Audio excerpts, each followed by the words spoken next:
If you're just starting your private practice, you may be wondering how you're going to drive clients to your new business.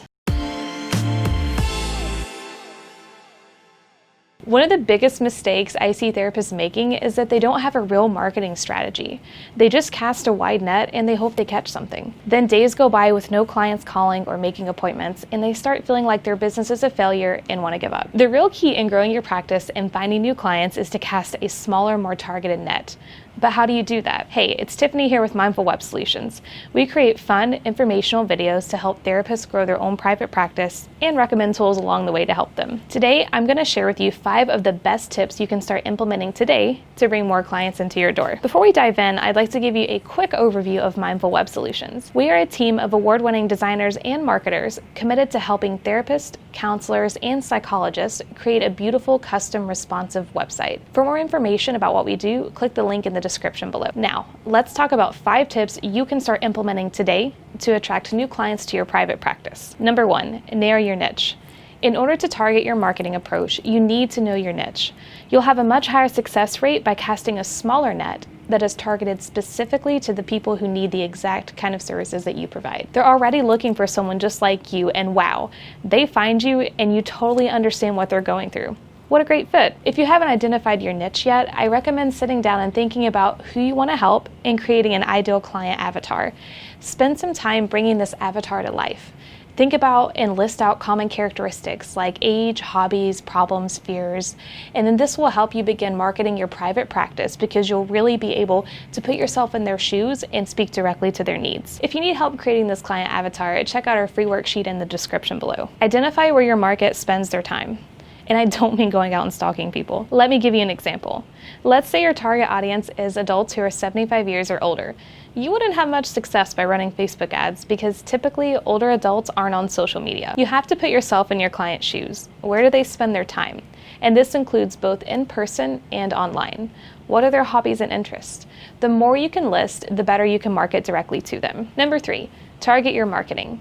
You don't need to post on every single social media platform or try every marketing approach that you've read about online.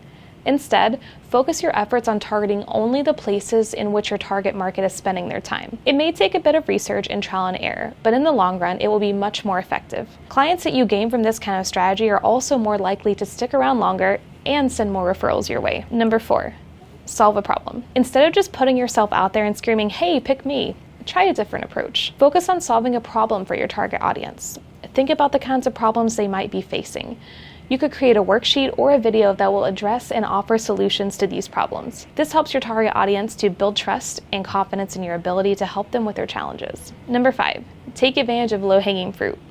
When you're just starting out, it's a good idea to start free trials with whatever directories you can find. Psychology Today is, of course, one of the most popular directories, but there are a ton more out there like OpenPath, Good Therapy, and more. You can easily find these by doing a simple Google search for how to find a therapist, and then check out and sign up for a free trial with a couple of the ones that you find. This will allow you to analyze and compare how well each platform will work for you before you spend any money. And before you choose to cancel a service, make sure you do some math. I hear people complaining that they only get 1 client a month from Psychology Today, and they're ready to cancel because they don't think it's worth it. Let's do the math. Psychology Today costs $29.95 per month, which equals to around $360 per year. If you sign on just 1 client at $150, it will pay for your annual subscription in just 3 sessions. So even if you're only getting 1 referral a month, it's well worth keeping. And remember to always optimize your profile so that your target audience can easily find you. By adding your specialties and other relevant information, you ensure that your target audience will find you when searching for a therapist in their area. You can also add a video and a link back to your website to increase your credibility and trustworthiness. There's so much more to marketing, but these 5 tips are great to implement when you're just starting out with your private practice. Hopefully, they'll help you hit the ground running and make getting clients a little less intimidating. And if you're using some other good marketing tips that I didn't mention, leave those in the comments below for other therapists to use and attract more clients with. Don't forget to hit that subscribe button so you can get all of the tips and tricks in growing a successful private practice every week. Mindful Web Solutions builds custom websites for therapists, counselors, and psychologists. If you need a website for your private practice, click the link in the description below. I'm Tiffany with Mindful Web Solutions, and I'll see you in the next video.